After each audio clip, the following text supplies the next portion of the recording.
Actually, wait. Let me get into my Sunday best. Oh. Hatsune Miku. You did that Shazam shit. What the hell? Ooh, this is from Miku Expo. I think we went there a couple of years ago.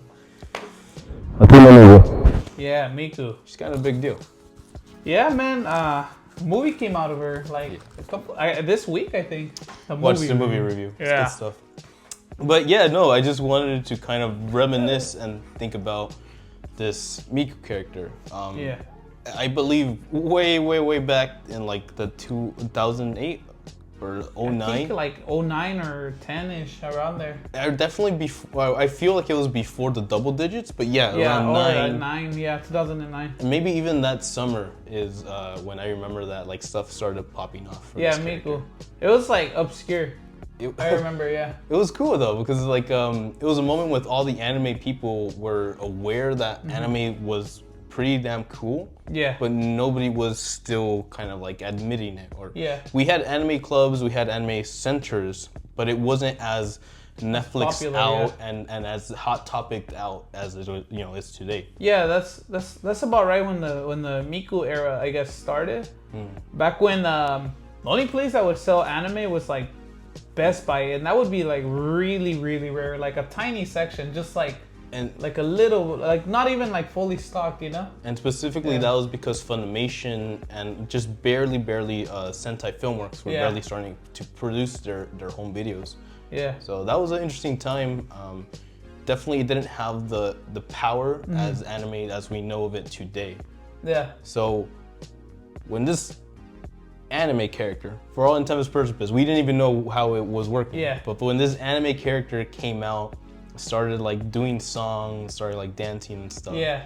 And eventually, like 3D. Like we've gone to the 3D performances, like the holographic performances, and seen the technology people be like, "Yo, we can put Tupac in this." Yeah. Oh yeah, they did something like that. It's a whole like moment, and to say that this character just kind of like brought something new to the table would be an understatement, definitely. I think the moment that things really, I would say, got out of hand was during the summer where we were hanging out, and you just showed me this video of like, yo, this Miku's in the Toyota commercial. Oh yeah, I forgot about that. Yeah, dude, when she was in the Toyota commercial. She had a Domino's Pizza commercial. Yeah. It was just a moment, and that was all Japan. Like, Japan was, when we got Miku, we were like happy about it.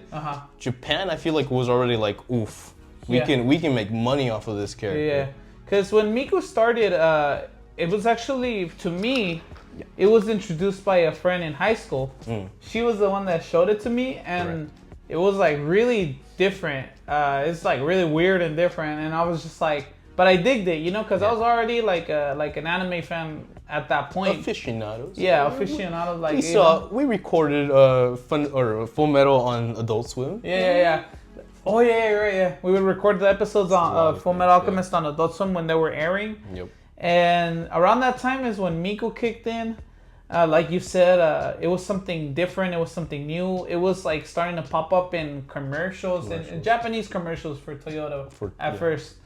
And man, it was something really weird, and it was like the first song I remember from her is the World Is Mine, I think. Okay. Yeah, that was my first like experience to make. Like the big breakout, I think. Yeah. And like going back to like your friend showing you Miku, I think that moment for them too was just kind of like a shit, are they gonna be okay with this? Because it was just a weird moment.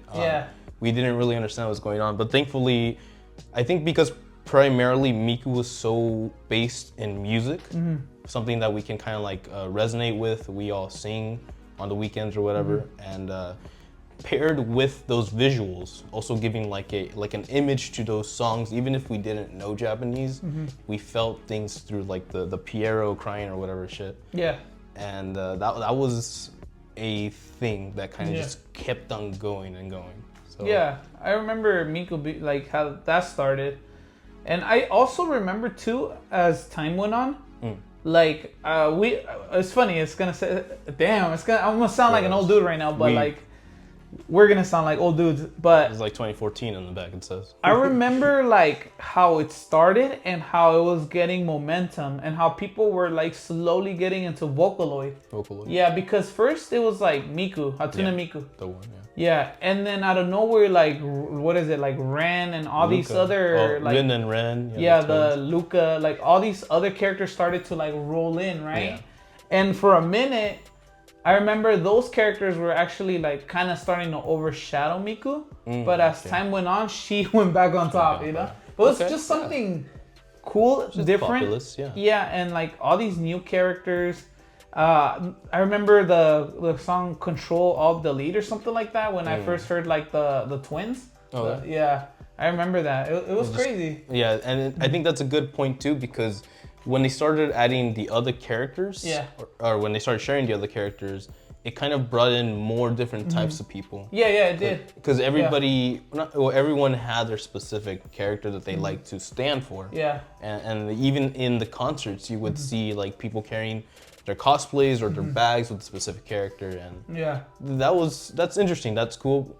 I think the movie does a great job of presenting 4 different groups, like a rock band, a dance group, a cutesy, a stage play people, and it does a good job of expressing all these walks of life. So that was, I think that's what really helped maybe expand the Vocaloid name a bit more. But still also bring in people that were just more open to things. Yeah. Definitely, man. And if we're talking about like now the history of Miku as we're going forward, something that like I am pretty sure, I don't know if I ever mentioned it to you when we were like in high school or something like that, but then the idea came up of like, wow, like what if Miku was an anime character in an anime? Yeah, or something along the lines of like, she's either a character or someone used their songs in an anime, like, you know, officially. Like officially. Yeah, like an opening or an ending, you know? And then, so that idea was floating around for a fat minute, I remember. Well, like, I guess Miku was getting more momentum, right? Definitely. Out of the nowhere, man, fucking Black Rock Shooter answers that shit. Shooter. Yeah. Just out of nowhere, like literally out of nowhere, they just announced Black Rock Shooter. It was a fever. Yeah, it was Miku fever. It was Miku fever. People wanted Miku, and like you're right, but there's since she was so ubiquitous, like she was just everything. There wasn't really a way to put her. She didn't even have like a full personality. Yeah, she was just like a robot girl, a cute robot girl. I remember. Yeah. And then you're right. I forgot what studio did that. Maybe Aniplex. Yeah. I honestly, I don't. It's been such a long time. I don't remember what studio did. What's it called? Black Rock Shooter. Yeah. I don't know about right now because like I haven't like, for God knows when that anime, like it's such a long time ago. They have a second season. Yeah, they do. They do. What the heck? Maybe a third, but they did make a second season. So that anime was so. It might have been because of like Miku and the studio. It never really got licensed in the US. And if it did right now, it took so long that like it just like died out. It died out. It was like a very long time until it got like a US release, or who knows if it's even dubbed. But my point is that like that Black Rock Shooter, and it was the answer to like, can she be in an intro or can she be in an anime? And they just went for both. How anime is this Miku? Yeah, and they just went full anime. And like, let me tell you, the story, maybe because when I was younger, like I was just like, oh, this is the best shit ever. It's all right. Now, like as an older person, like it's all right, you know? But I do appreciate the animation style. It's very unique. It still holds up right now. It really does. Some of the 3D camera works, they were able to blend 3D models with like 2D animation, and since the animation was like this paint splatter like art style, like almost like paintbrush. Like very it was very like very Okami, like expressive, Okami, like I would say grungy is what I'm looking for. Nirvana, baby. They were able to like hide like a lot of like CGI and blend it up good. That's cool. And then that's Oh, my bad. And that's not even talking about like the song they did for a Black Rock Shooter, like the main theme. Yeah, that's freaking great. It was good. That was probably the highlight for me. But yeah, it came from the moment of Miku really building up hype. Obviously, investors being like, "What else can we do with this?" And then, exactly. But thankfully, that was still a time when making more money meant making bigger budget productions, not just reserving it, right? So we got that full Miku song, we got that full Miku animation, we got a brand new character design for Miku. Everybody freaked out about that. Oh yeah. It was a big deal when like she went like from like green to like emo dark. Emo dark, yeah. And, but it was a good like everybody went crazy. Cool. Yeah, it was a good redesign for Miku, honestly. I think that only really comes from like the passion that was created, like actual good passion, not just like, oh, I can make more money, just like I can make a new product that no one has seen, and this is a Miku that people don't know about, so let's do this. Yeah. It's very exciting, I think, back in those days. Yeah, and along that line, this is gonna be funny because during that time I was like a very, very, like I would say like very, very into anime. Like that was like the high points of our high days. points, Yeah. right? Yeah. So it was like really random and really cool. And when Miku popped up on Fox 11, when they were like they were barely mentioning about like live shows. Americans. Yeah. Yeah. And like what is Miku and all that. And I remember, I'm pretty sure you can YouTube this, but they have interviews of people dressed up as Miku. Like, what is Miku? Like, what is this concert that they're trying to bring?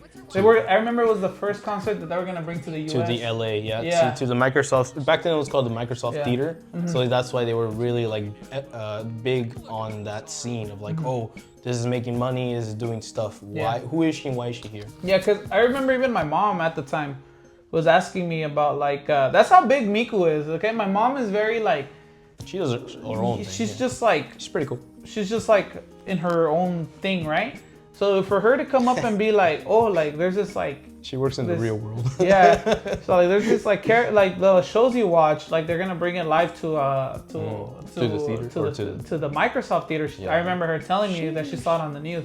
That's how big this thing was blowing up, like how much momentum it was grabbing. And then for me, as someone who really likes late night talk show host, it was when she showed up in the David Letterman show. Oh! That was one of his last shows. Yeah, blast from the past. Sorry, I was trying to say that word. Yeah. Oh, yeah, you're right. Yeah. Holy moly. And that was like that moment of like, even then you can see it on this friggin' poor old man's face, like, what the heck am I looking at here? Yeah, he had a confused face. I remember. Oh man, that's so old. Dude. Yeah, that's so old. If you want to see like the cross of generations, that's it right there. Yeah, dude, I remember. Oh freak, dude. I remember because they even made her say hi or some shit like that. Dude, that's been a minute. I think for that specific moment, they actually had like an actor do stuff like that. Yeah, like motion capture maybe. Which kind of leads to my final point is that. Why did Miku kind of like not die out, but why did it dilute itself? Yeah, it did dilute itself. That was a high point, and then you know where I feel like it started to kind of like oversaturate, I guess you could say. Yeah, exactly. It's when we went to the live concert in LA, which it is up on our channel, and I'll put it up right here. Is it nice? Yeah, it is. Yeah, I'll put it up. And we met Aki Dearest. Aki Dearest. Yeah. Oh damn, thanks Miku. We met Aki Dearest. I didn't know who she was at the time. Before all the big praise. Yeah, and we met like a girl called Aki, yeah. She used to go by Edma. I know. She's like a cosplayer. Which I don't want to get too into it, but she's still out there, and I've hung out with her. Not hung out with her, but I've been around her. Oh, okay. I've bumped into her a couple of times. She's still working. Oh, she's still working in an anime scene. And then we did a whole video. Like I'm telling you, I'm gonna put it right here. But that was fun. That was fun meeting new people. That are into like Miku, and we got some cool merch. Sadly, I lost the sweater. Remember Where the fuck is my Miku sweater? Come here. Where the fuck is my Miku sweater? That's a good point. I had the sweater, and I lost. It was a good sweater. I'm sure they probably sell it on eBay for overpriced. So good. And that song that they used, the 10,000 million star, I think it's called. Oh, for the theme song? The main theme for that one.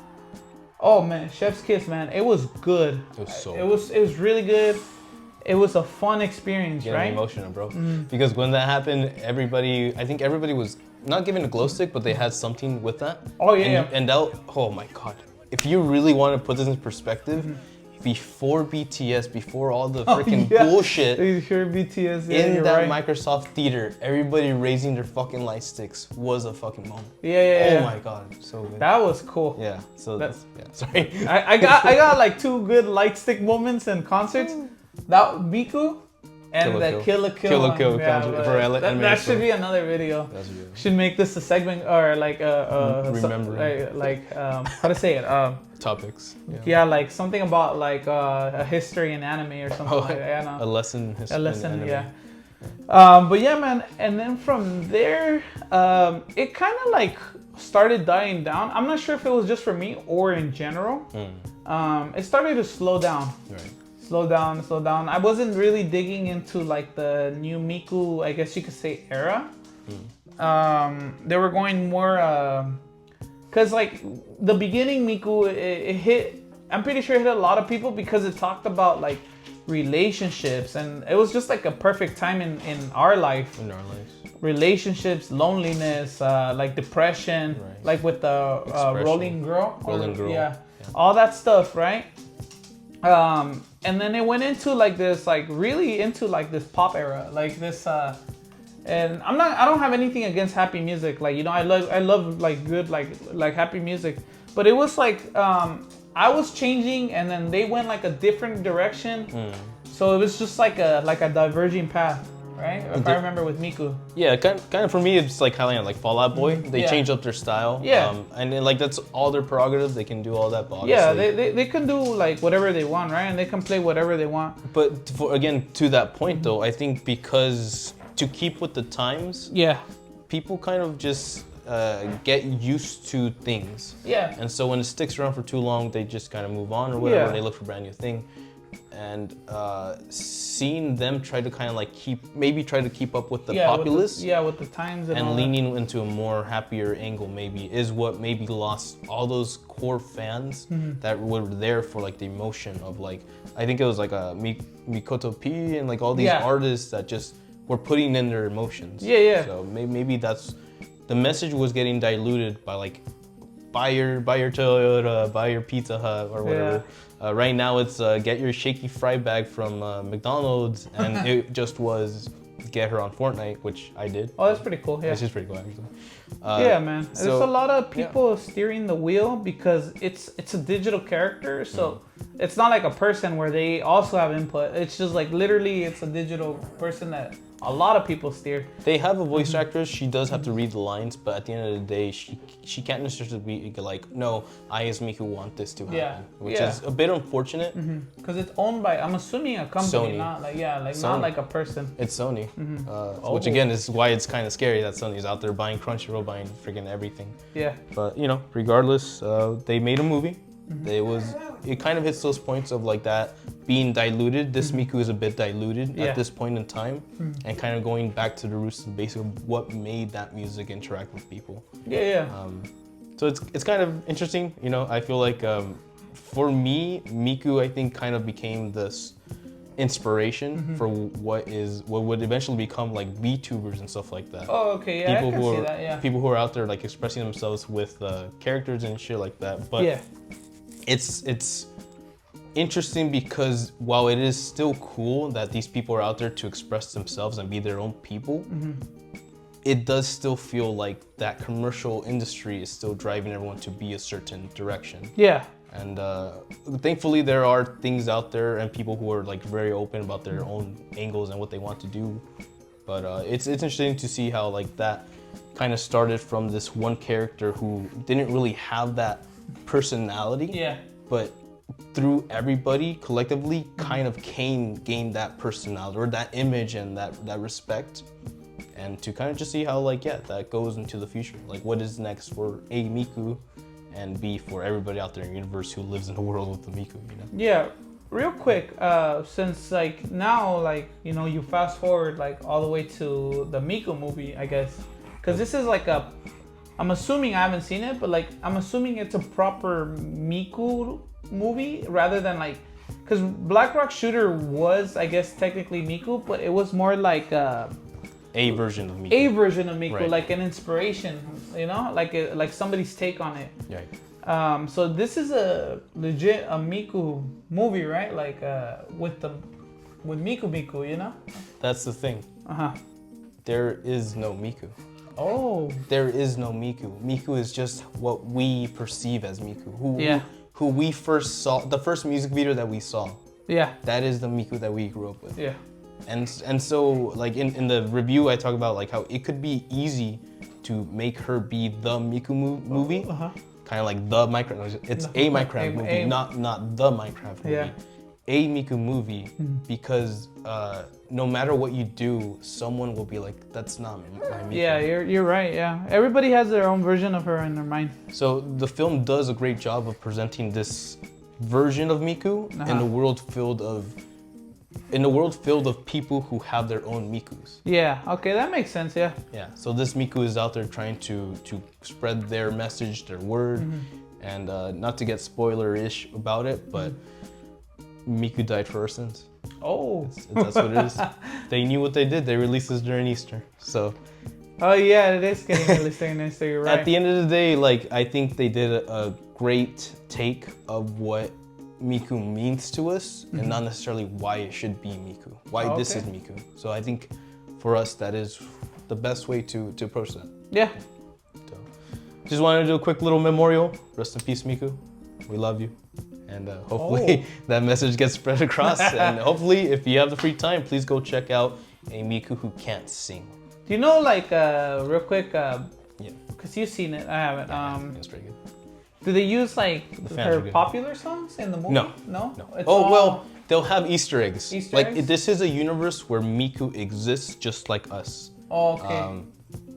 Where she comes from, they don't necessarily describe specifically, but if you want to look into it super deep, then you could say it's like our Miku from our world is showing up in their universe. Okay. And like what that means for her and what she learns in that universe. Oh, interesting. So it gets pretty deep. It really does. I could definitely see fans crying. I felt emotional at certain points, but like I'm just a guy who likes music. I can only imagine the female who was sitting next to me just like that grew up with Miku and who was cosplaying as one of the characters. Oh, okay. It's based on the phone game. Yeah.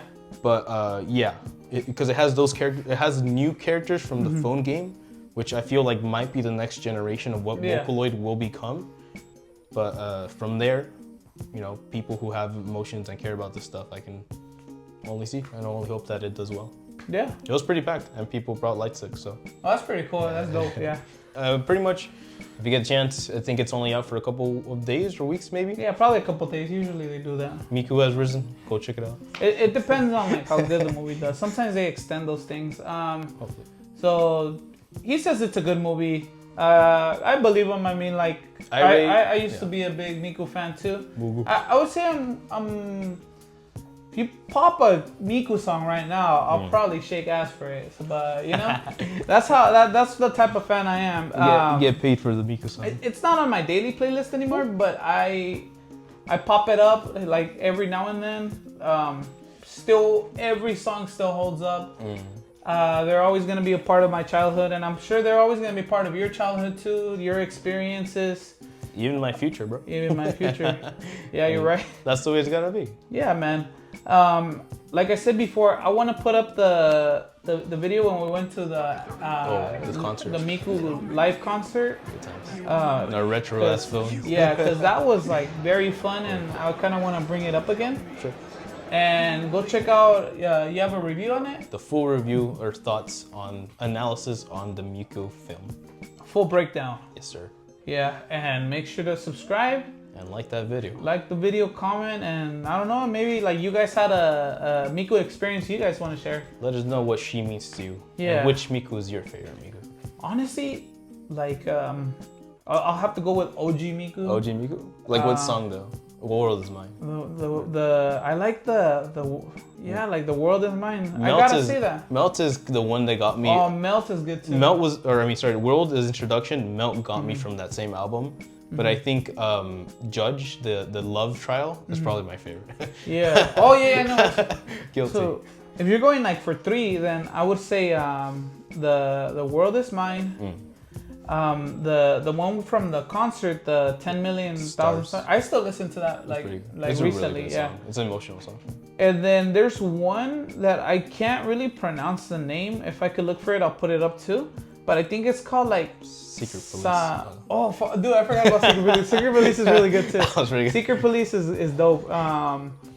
And there's one, I think it's called like Sakura Graffiti or something like that. Yes. Something like that. Yes, Sakura, something like that. It had a good anime visualizer for it. I think that's the one where she's wearing like the darker tint of green, right? Yeah. And purple thing.